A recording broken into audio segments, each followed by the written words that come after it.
Namaskar. Welcome to Ahara Arogya Adhyatma, the light of Samskara. Today we have Dr. Shilpa Dhruvakumar. She is a doctor who got a gold medal from Rajiv Gandhi Health University in MBBS, and now she is working in Chandrama Dayanand Sagar Medical College and Research Institute in a biochemistry department as a professor. And though she is a scientific oriented person, she is an Adhyatma Jivi because she is a devotee of Guru Raya. And then today she is going to explain to us what is this Naraka Chaturdashi, what is the previous day, what is being done, what is our tradition, and why we are doing, and what is the scientific reason behind that. Shilpa, welcome, and please go ahead. Thank you very much, madam. And I bow to my Guru, and I thank you for the opportunity for allowing me to speak about Naraka Chaturdashi and the previous day, which is known as Neeru Tumbuva Habba or Jalapurna Trayodashi also. So one day before Diwali, that is one day before Naraka Chaturdashi, we celebrate something called as Neeru Tumbuva Habba. Neeru in Kannada, in English it means water. It's water. Yes, and it is literal, if you take the translation, it is worshipping water, or you fill the water in the vessels. Ganga, Pavitra Ganga. Yeah. Yes, but this, if I extend it, it is actually Ganga Puja. So what we do is we welcome Gange into our houses. It is celebrated in the late evening hours. It starts with the cleaning of the vessels which is used to fill water. In the olden days, there used to be a big copper vessel or an inbuilt, cement. Called as hande. Yes, hande to heat water using firewood. So we used to clean this copper vessel or that cement built-in cement chamber for heating water. Yeah. Shilpa, now I remember as a child, that hande with the, tamarind, we used to clean it. It used to be shining. And with the lime, we used to draw the design around it. And we used to put what is called as a malinga baldi, a creeper. And when you break that seed, we used to get linga within that. And then there was we used to do the puja for the whole oven as well as the hande. And next day, early morning, we used to get up and have bath from that water. Yes, please go ahead. Yes, madam. But very rightly, as you said, the vessels will be thoroughly cleaned and we put something called as rangoli, or in English it is called as floor art maybe. And this rangoli is very specific. We don't use powder. We soak rice in water and grind it. And with that, we put rangoli throughout the house and also for the outside also. And do you know why rangoli, the piece of rock is not used and the rice is used? It is because, the sparrows and the birds used to come and eat. So it is like feeding the sparrows also, like, balancing the ecosystem. And that was a very beautiful concept. Yeah. Yes, madam. And after putting this rangoli, we worship the vessel with flowers and kumkum and haldi. And then we fill water and welcome Ganga Devi. Coincidentally, Balipadyami is also celebrated as one of the days in Diwali, the third day after Amavasya. On this day, the birth of Ganga Devi happened so that when Vamana, avatar of Vishnu, will be transformed into Trivikrama avatar, his nail of the great toe will touch into the horizon, Brahmanda horizon. So then the Ganga Devi will be born. So in this way, so she comes out of the great toe of the Vishnu. Yes. And when Ganga is born, on this day we welcome and we remember Ganga so that her presence is felt in whatever water you use. Maybe it is tap water, well water, river water. So it is said that especially on Diwali day for 2 hours before sunrise, the Sannidhana or presence of Ganga will be there in all the water bodies. So the previous day, Ganga is worshipped and this water is offered. And this is very, very important, because people may think water, but water is one of the 5 elements, Panchabhuta. And more than that, 75% of the earth is covered with water. 75% of our body contains water. and without water, we die within 3 days. So that means, water is very essential. In Atharva Veda, they say that water is the Jiva Jala, the one which gives the elixir of life, which heals our body. And that's why, we worship water in the form of Pavitra Ganga. Yes, very beautiful tradition. I think in no tradition like Sanatana Dharma, we have worshipping water. And one day dedicated only for worshipping water in the form of Ganga Devi. So after this, the next day is Naraka Chaturdashi. As we all know the story of Narakasura. He will be very evil, a demon king, and the son of Lord himself. That is the son of Varahavatara and Bhudevi.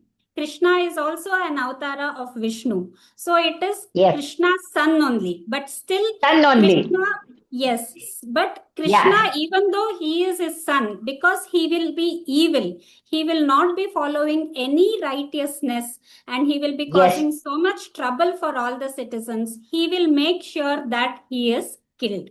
So wherever... Correct.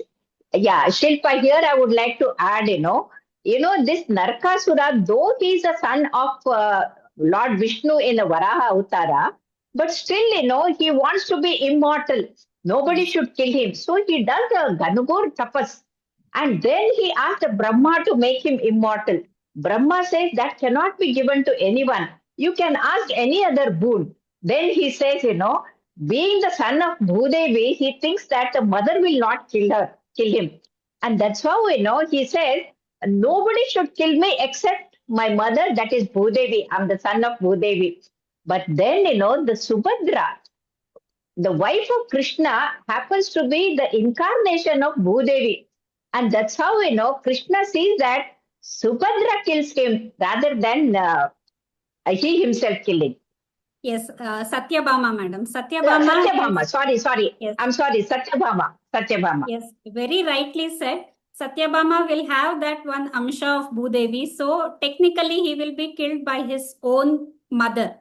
So during this, it will not be very easy for Krishna. He will be a very, very powerful, asura or demon.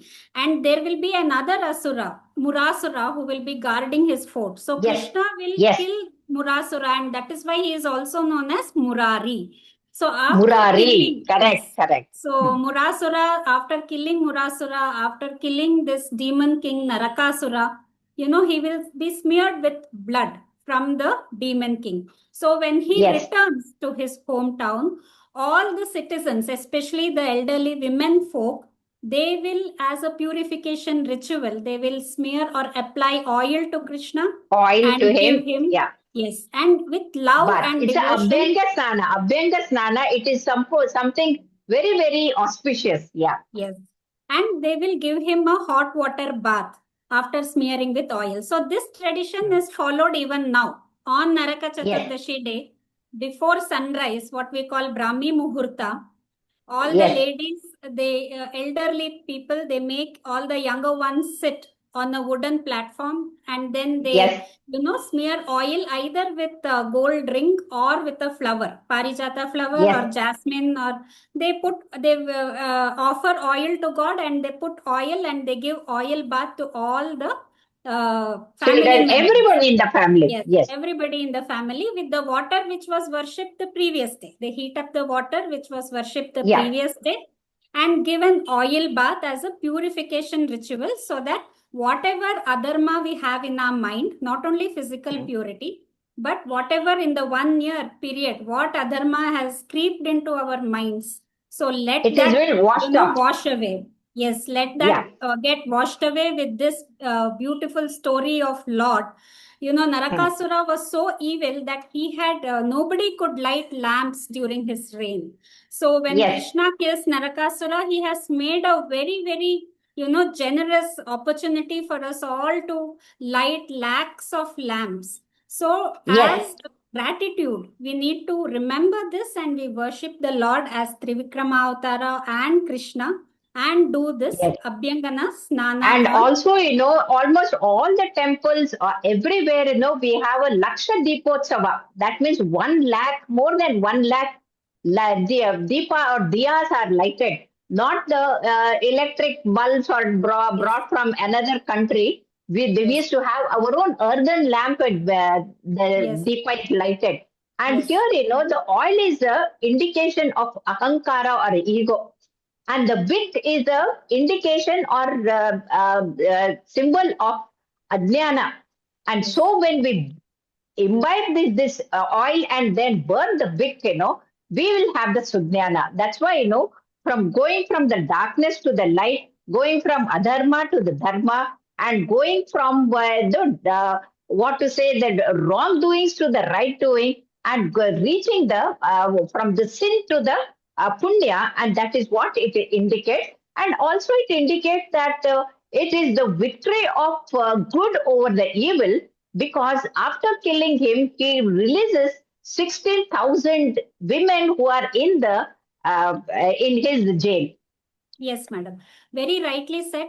16,000 women will be Agniputras who will, have done tapas, and they would want to have Lord as their husband. As we see in this, mortal world, it is not that husband and wife relationship which we see it. Yes. It is that, adhyatmika or the spiritual principles, like we have to follow what the Lord has said. So on those lines, they will marry, or the Lord will marry these 16,000 women. And one more You are tradition. absolutely right, Shilpa, because I have heard many people ridiculing and laughing that Krishna had 16,000 wives. It is not that. In our Sanatana Dharma, it is like a alaukika, like out of the world. And there, the Paramatma is a pati, he's a husband.